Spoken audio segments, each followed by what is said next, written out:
My mom taught me how to fight a monster right before she vanished. We tore through the night on dark country roads.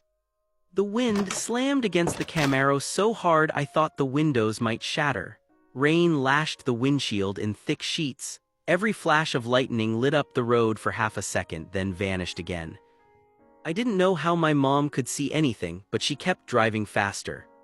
Every time lightning flashed, I glanced at Grover in the backseat. I kept thinking maybe I'd imagined it, maybe he had pulled on some weird pants, maybe my brain had finally snapped. But then the smell hit me again. Wet wool. Barnyard. Lanolin. The same smell from kindergarten trips to the petting zoo. I swallowed and finally said, "So, you and my mom know each other." Grover shifted nervously and glanced at the rearview mirror, even though no cars were behind us. "Not exactly," he said. "I mean, we've never met in person." I frowned. "Then how does she know you?" "She knew I was watching you," he said quickly, "keeping tabs on you, making sure you were okay."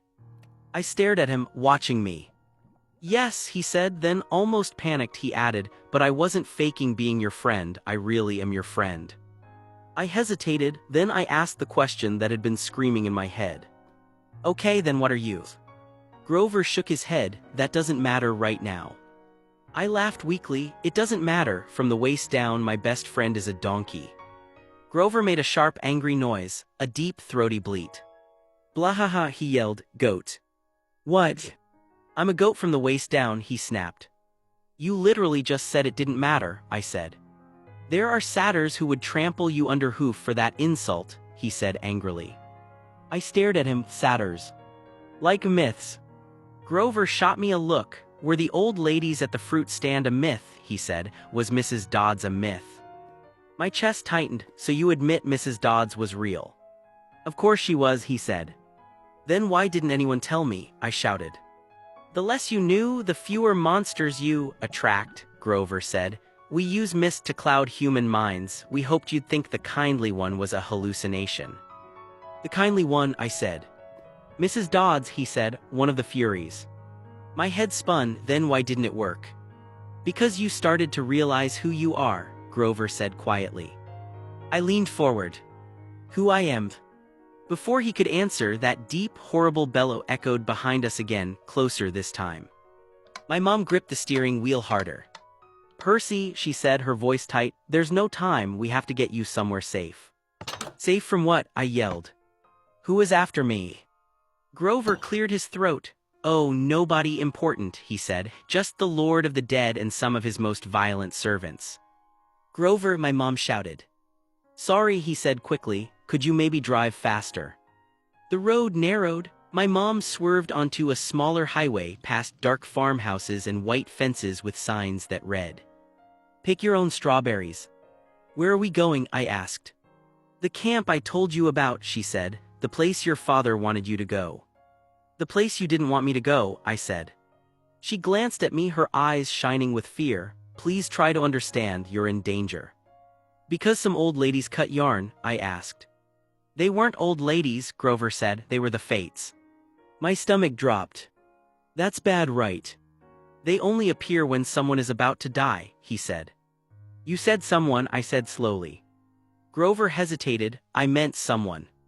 "Mom," I said. She yanked the wheel suddenly, swerving around a dark, fluttering shape in the road. "What was that?" I yelled. "We're almost there," she said urgently, "just a little farther." Lightning flashed. Thunder cracked. And then, boom! The world exploded. For a moment I felt weightless, like I was being crushed and burned and drowned all at once. Then everything stopped. I groaned. "Ow!" "Percy," my mom yelled. "I'm okay," I said weakly. The car was wrecked, half crushed, rain pouring through a cracked roof. Grover lay slumped beside me. "Grover," I shouted. Blood trickled from his mouth. I shook him. "Grover, wake up." He groaned softly. "Food," he muttered. I almost cried in relief.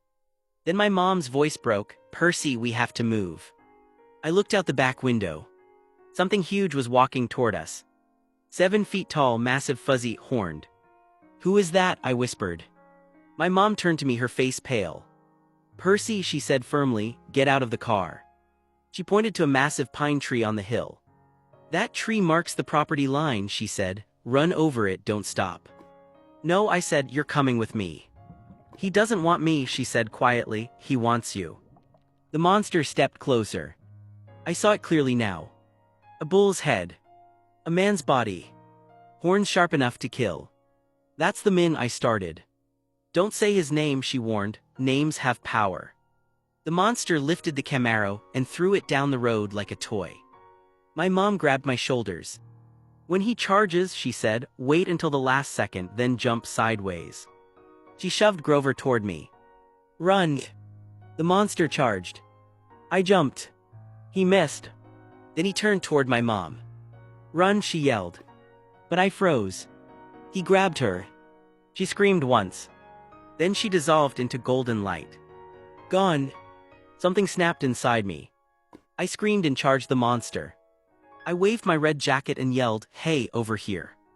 He roared and came at me. At the last second I jumped straight up. I landed on his neck. The impact slammed his head into the tree. He bucked wildly. I grabbed his horn and pulled with all my strength. It snapped. He threw me aside.